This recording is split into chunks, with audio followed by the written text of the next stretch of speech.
All right, so we're moving on to finishing up some of this. I think I have plenty of room to work down here like I intend when it's in place anyways. So I'm going to start cutting the pieces for making this whole thing work. So I have a very narrow opening here that just fits my drawers. I got just a little bit of clearance on both sides. I can pull those right out, those wire baskets that are already pre-hung. So that works. So I will need to put a cleat in the back corner to flush out to the same depth as this. Although maybe not, I guess, now I think about it, because what I'm probably going to end up doing, since those are bottom mount sliders, I just need to run a short stock from here back to that back wall under each one. So that's what I'll do for that. For this opening here, this is what I'm gonna cut actually next. So this is gonna get a 3/4 inch piece. It's gonna come all the way out to this front edge out here. So this bottom gets a 3/4 inch piece. It comes out flush with this, so it's gonna get notched around that. But it's going to extend all the way to this wall, and it's going to extend to a wall that I'm gonna put in here. Well, this one, this gives me the maximum amount of space in here and uses up basically this 2-inch gap on both sides, so I have extra room for cooking in there, which is great. This top piece will be flush with this, and that will be a cupboard for here, and this face frame will actually hold the stuff that's inside of there back in. So trying to maximize the space, least amount of pieces. So one piece coming across here, that's 1/2 inch, that's the top. One piece coming down inside of here. That doesn't go all the way. It comes down to just below the height of this, so that I can access all of that. I'm going to cut this piece right now. Okay, I know the dimensions. I didn't just memorize them this time. I wrote them down.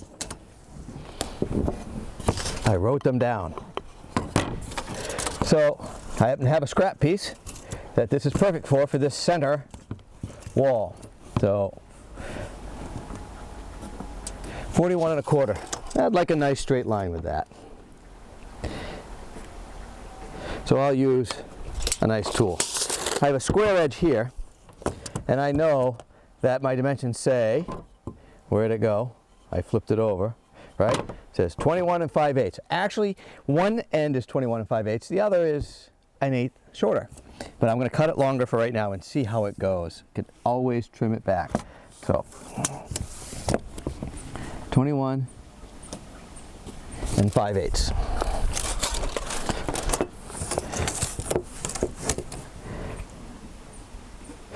Can't grow dead wood. So there it is. Oh, sorry about that. I just hit you. Put you back in place.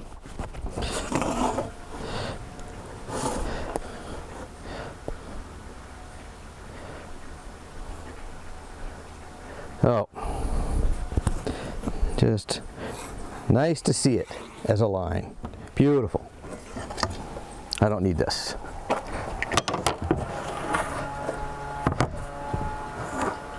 I'm going to cut that with this, and then I get a nice straight cut out of it. I'm actually probably going to reverse it. All right, hang tight. I got to move you. You're in the way. All right, I rebalanced everything. Now this is kind of fun. Cutting a piece that overhangs when you don't have something to hold it up. I used to have a tool for that, but I don't have that anymore. So I'm going to do this carefully somehow, left-handed. So I love this little track. I don't even have to look at it. I can come out here, hold this up, pull the trigger,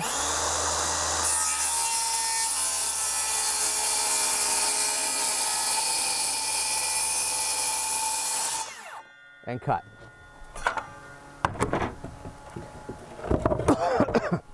Nice, nice. Hand is where my factory edge is, so I put the non-factory edge out. Reposition. No, I got that backwards. Don't listen to me. This always got to be checking myself. All right, that piece is in the way. Bring myself into my bench as close as possible.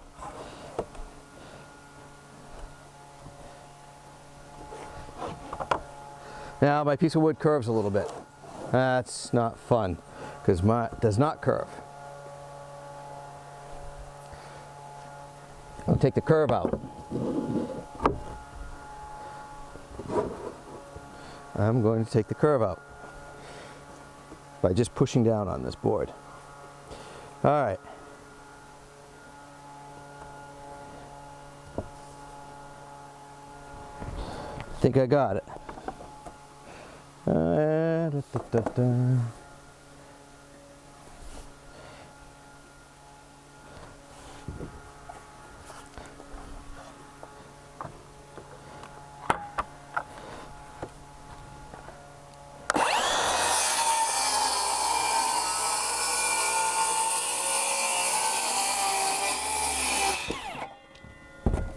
Didn't need that piece. All right, I'll pick it up. There it is, my divider wall. On one side, it's going to be seen if you pull the cabinet, the drawers out. The other side is going to get white laminate. And all of this is going to go in with Craig screws. Pocket hole. Let's get that. Okay, I've gone in and I've kind of temporarily fitted the piece, and I do need to cut that angle. It's 21 5/8 in the bottom, 21 1/2 at the top for the width. I also recognize that I need to cut my back corner off at a 45 where my wire chase goes, so I've marked that up and I'm going to make those cuts right now.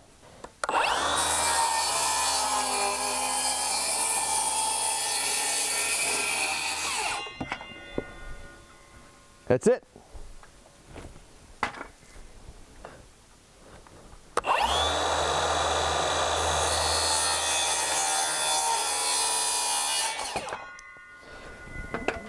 All right. I'm going to go in and test fit this and then come back and put pocket holes on this side to screw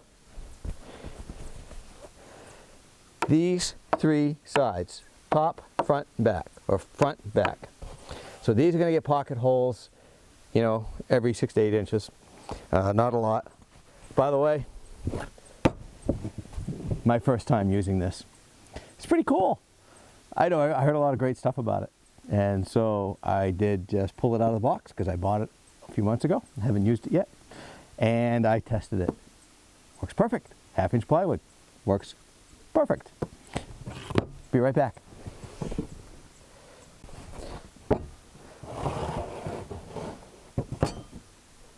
Experiments, experiments, experiments. The top gets pocket holes. I'm just going to line my mark up generally close. Hey, look at that. That's pretty cool. Clamp it. Stick the tool in. Pull it back. Spin it full speed. Drill it. Do the next one.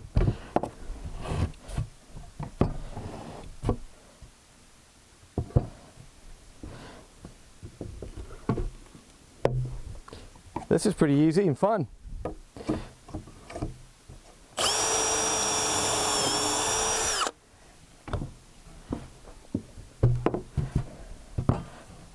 You want to see me do that? See, I've just taken the mark that I see. Where to go? It's like right there. Lining it up. Making sure I'm square to the base. That's the most important part. Pulling that back up. Plunging out.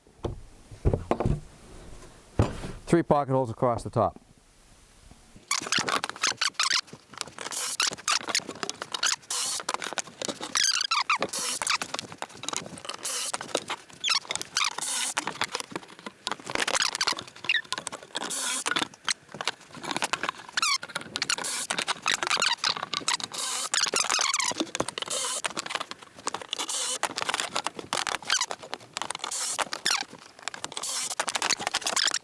On that, straighten it out tonight, put it in tomorrow. Well, that's it. That's my first Craig set of Craig jig hole pocket holes. Pretty neat. In this case, by the way, 1/2 inch works. Use 1 inch Craig screws. bought the kit I got, it comes with 150 of them. Well, pretty much lasts me in this job. I'm not really going to do that many, I don't think, but we'll see. And yeah, I think you drive those in gingerly. You don't want to send them home, you know. I don't think they'll pull through this plywood into that. I don't think they'll reset, but you don't want them poking out the other side.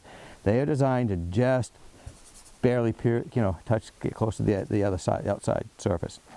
I don't want any of them sticking out, so we'll be careful. All right, I will pick you back up when I get this flattened, and I'll show you how to install it. Okay, today is tomorrow. I cut my board the other day, put my pocket holes in it, and now I'm going to install it, and it's going right down through here. So I've test fitted it already, just to save you guys the headache of that. So let's see if I can put this in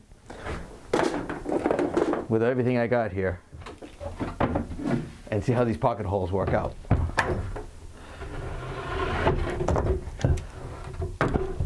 I know I'm going to clamp here. If I can just get my hand under there, lift that up, kind of get it close into place.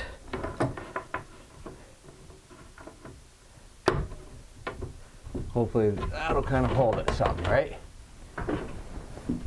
I have other clamps. Let's see if I can take advantage of those.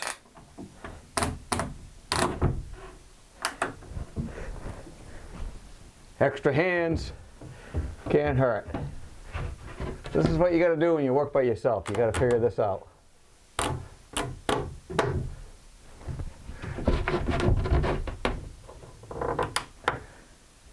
All right, I think this will work. I have some screws out down here on the floor and all my tools. I have to fit in there. Let's see how this goes.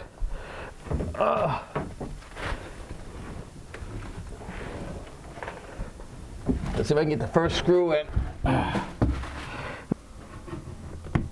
And this clamp is going to stop me from actually getting it right up against where I need it.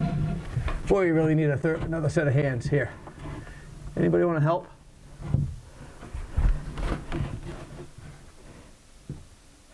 Because that's where I need that. I am really close to being right up on this edge. But I think I can do this, even though I'm not left-handed.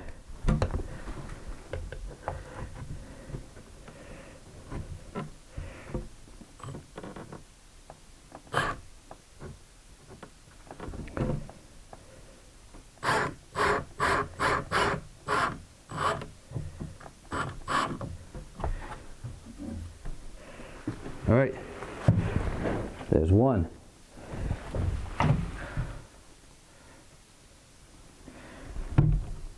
Now I think I'm going to release this clamp and try to get the top in. Again, I haven't even mounted this face frame. I really just need to put this in temporarily to get some measurements. For the rest of it, because I'm trying to build all the pieces before I do everything.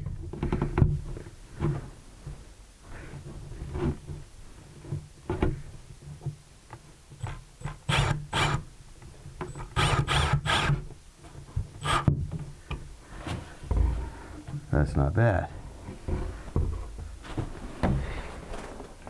These go together nice and easy, I gotta tell you.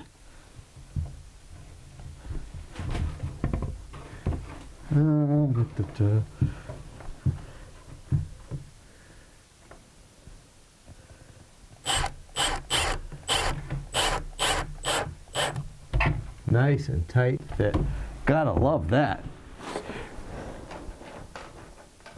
Now, I'm just going to put a couple in the back wall here. Whoops.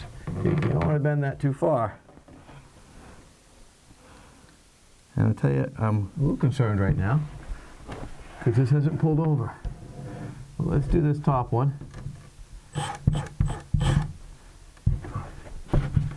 It needs to be up.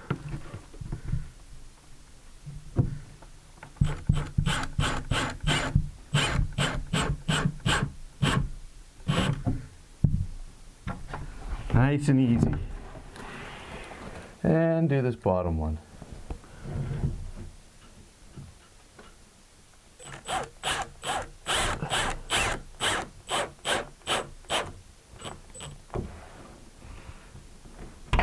magnet holds pretty good.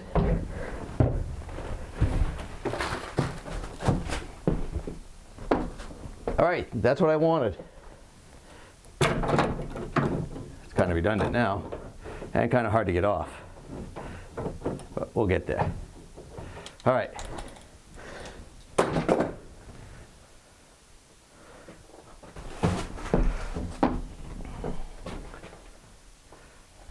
That's it. Drawer, drawer, door with a drawer behind it. Door with 3 drawers behind it. Nice tall one so I can put tall stuff in there. I have no idea what I'm going to put in there. This wasn't the ideal layout for the stuff I wanted to put in, but maybe that's kitchen, clothing. Don't need a lot for clothing. I got more clothing over there. I got stuff over the storage, over the cab. All right, so that was all for the purpose of building this. Let me see if I can move you to the next piece. All right, so now I can start measuring these pieces so I know what I need. And I probably should have, I got to go buy a 3/4 inch piece. I don't want to cut that. But this is 1/2 inch, so I can do this top one for sure. And what I do know, 21.5 is what it should be. Huh. This side's out by a 6/8. Double check me. Oh, no, you know, I'm going to cut them both at 21 5/8. It's just a little off. That'll work good. Now, what this dimension is, I should know it, but, and these are always hard to read. I'm going to cut it a little bit big, but I'd say 29 3/8. The major question is, what's the front? I should write these things down. Here, piece of wood.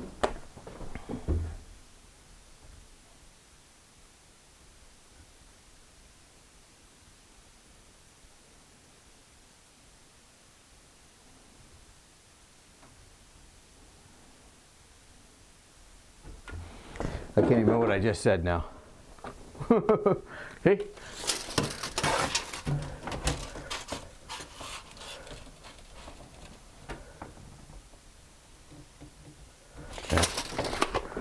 It was 29 3/8.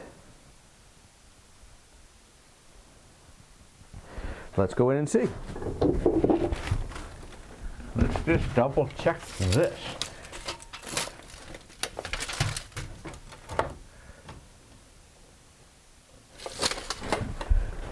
I love it when a plan comes together. That beauty is square. All right, I'm going to go cut that piece.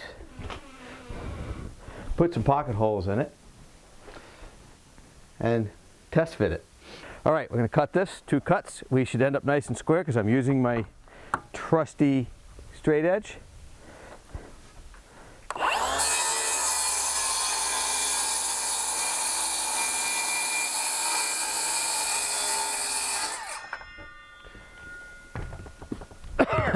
And it came out beautifully. Did I tell you I love this tool? This is a pretty good little tool.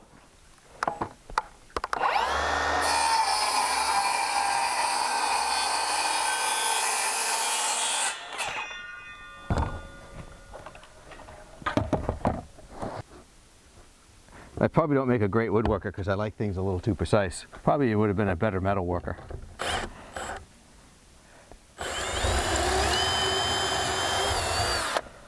Okay, no going back now.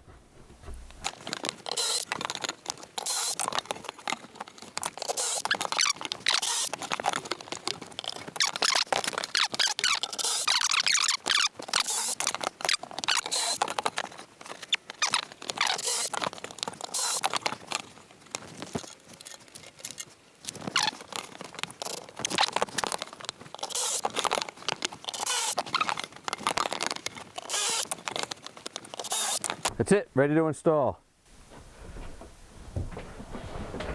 Okay. Moment of truth, test fit. Let's see how this works.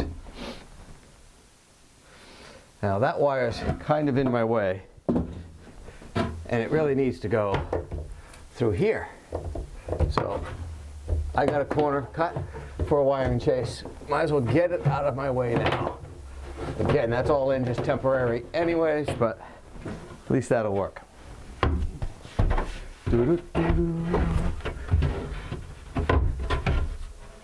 Let's see how this fits.